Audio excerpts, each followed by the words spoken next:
जी, ईरानी, इनकी पत्रकार वार्ता, नई दिल्ली। करूंगा कि वो आप सभी को प्रेस वार्ता के माध्यम से संबोधित करें। धन्यवाद।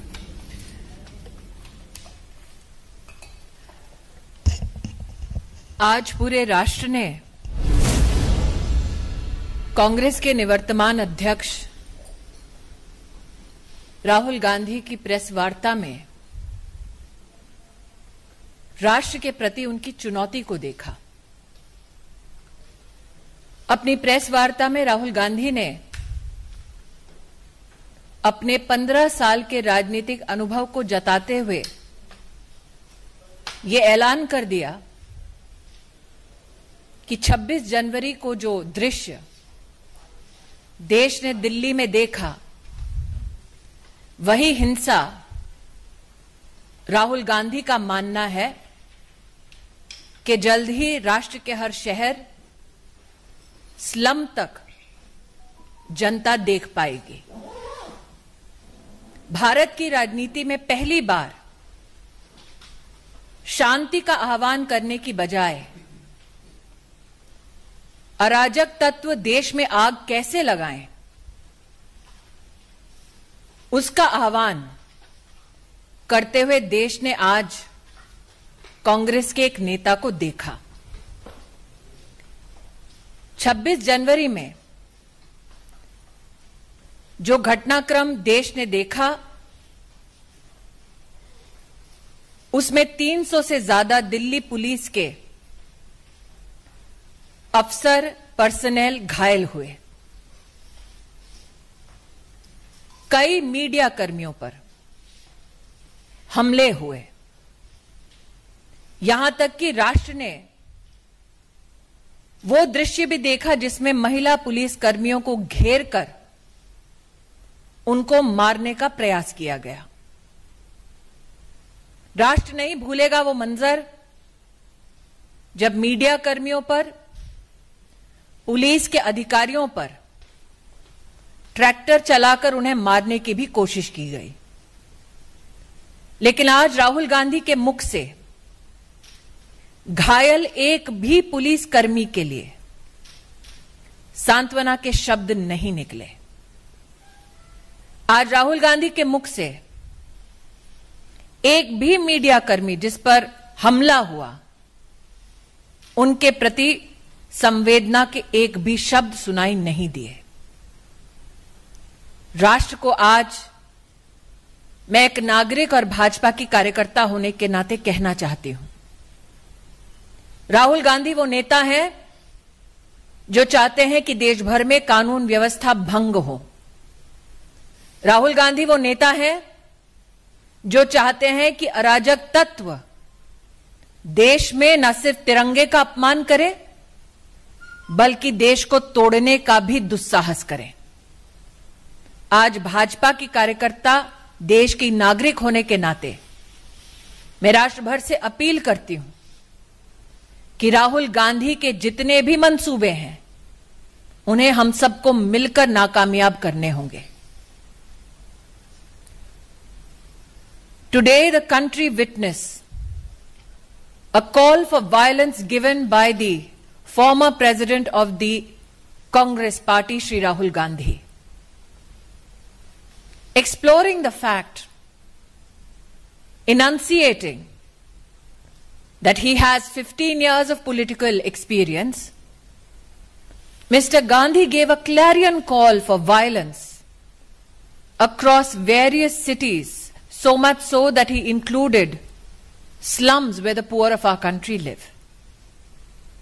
Never before in our democratic history have we witnessed a political leader asking for the fire of violence to spread instead of seeking peace,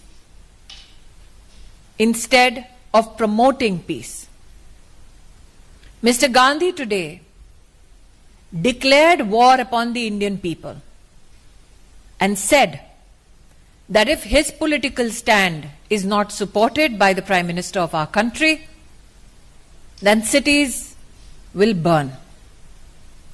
As a member of the Bharatiya Janata Party, as a citizen of this country, I appeal to every Indian citizen to ensure that Rahul Gandhi's call for violence is met with sustained peace, that Rahul Gandhi's intentions to politically benefit from strife is defeated.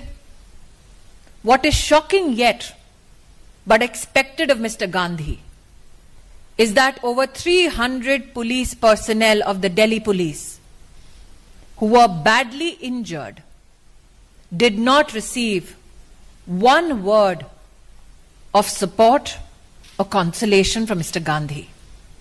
There were numerous media personnel who were hurt on the 26th of January and the violence that was witnessed by the country at large.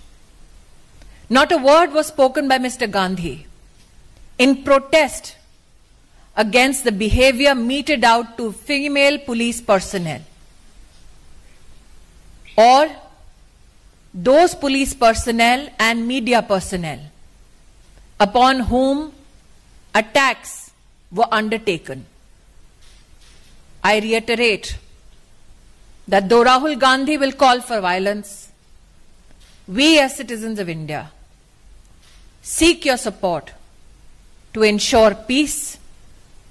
Rahul Gandhi is insistent on creating political strife, but we know that the citizens of India under one flag will ensure that law and order is maintained in our country. Thank you so much. And we'll take only limited questions because Smriti ji has to rush for a meeting. So I would request Devendra ji. Yes, you wanted to ask something.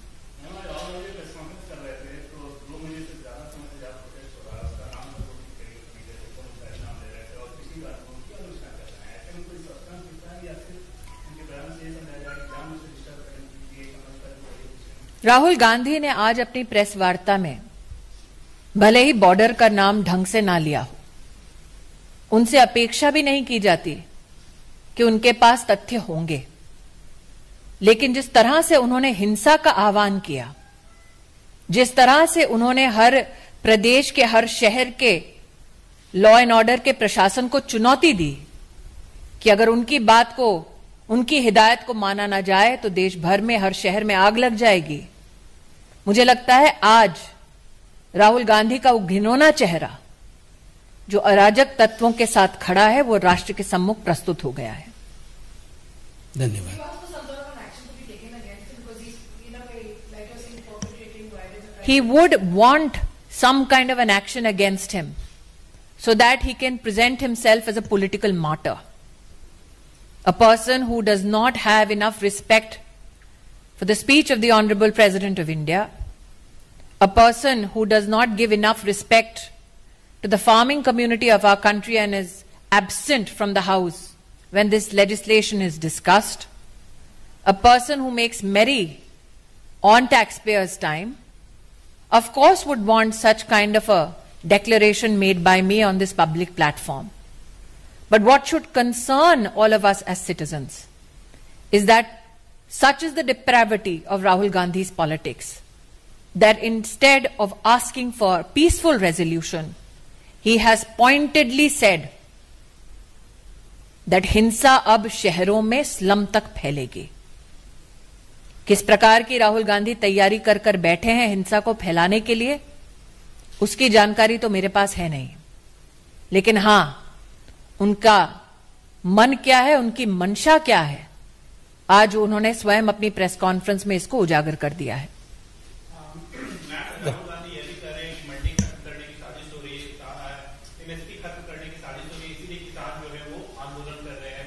राष्ट्र के इतिहास में सबसे व्यापक MSP का operation आप सबने इस देश में नरेंद्र मोदी जी के नेतृत्व में देखा।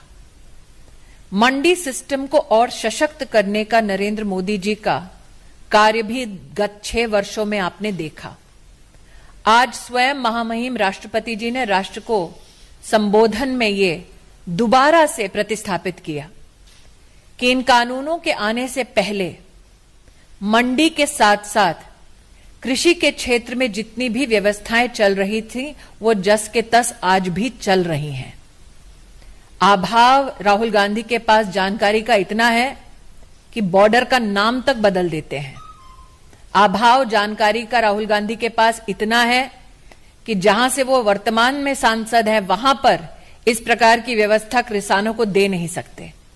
लेकिन आज उनकी मंशा मात्र बचकाने बोल बोलने की नहीं थी। आज उनकी मंशा सिर्फ और सिर्फ देश में आग लगाने की थी, जिसका हम पूर्णतः खंडन करते हैं। Last question. राहुल गांधी ने यह भी कहा कि लाल किले के अंदर जाने की अनुमति किसने दी और गृह मंत्री जी को पूछताछ में। राहुल गांधी व्याकुल हैं कि दिल्ली पुलिस ने शांति का, संयम का प्रदर्शन कैसे दे दिया। राहुल गांधी ने एक शब्द दिल्ली पुलिस के उन अफसरों के बारे में नहीं बोला जो 15 फीट की खाई में खदेड़े गए। राहुल गांधी ने दिल्ली पुलिस की सराहना में एक शब्द तब नहीं बोला जब आज भी बॉर्डर पर एक एसएचओ के हाथों पर तलवारों से वार किया गया। क्या राहुल गांधी ये नहीं मानते कि दिल्ली पुलिस में जो कर्मी काम कर रहे हैं वो सामान्य और गरीब परिवारों के बेटे बेटी हैं? क्या उनके प्रति संवेदना व्यक्त करना एक साधारण नागरिक का, नेता तो दूर की बात है, ये काम नहीं था? राहुल गांधी को दुख इस बात का है कि लाशों का ढेर नहीं बिछा, इसलिए अब वो खुद देश में आग लगाना चाहते हैं।